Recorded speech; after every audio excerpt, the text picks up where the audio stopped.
আসসালামু আলাইকুম বন্ধুরা, কেমন আছো?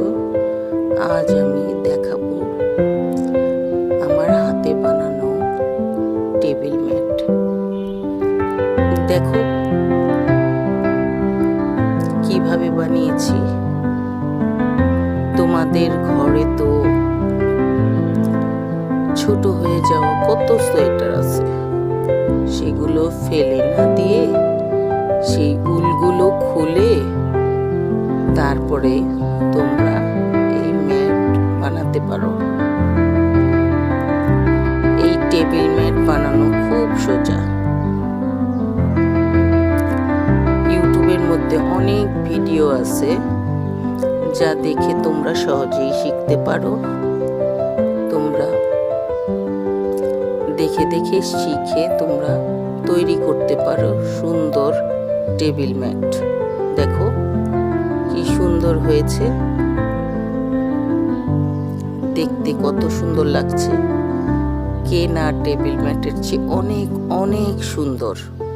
দেখো তোমাদের এই টেবিল ম্যাট যদি ভালো লেগে থাকে তাহলে লাইক কমেন্ট শেয়ার করে পাশেই থাকবে, আর নতুন হলে সাবস্ক্রাইব করবে।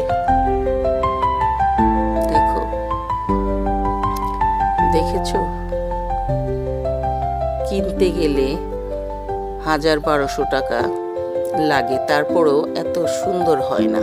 দেখো হাতে বানানো, প্রতিদিন একটা করে বানাতে পারবে চেষ্টা করলে। 7 দিনে 7টা হয়ে যাবে। তোমরা বানাতে গেলে দেখবে কত সহজ। ভালো লাগছে না? আমার কতগুলো সোয়েটার ছিল, বাচ্চাদের ছোট হয়ে গেছে, সেগুলো আমি খুলে রোল করে পেঁচিয়ে রেখে দিয়েছিলাম। তারপর সময় সুযোগ মতো রান্নার ফাঁকে ফাঁকে, অন্য অন্য কাজের ফাঁকে ফাঁকে আমি অবসর টাইমে বানিয়েছি। তোমরা সবাইকে শেয়ার করে দাও যারা বানাতে পছন্দ করে, ইউটিউব দেখে দেখে সহজেই বানাতে পারবে।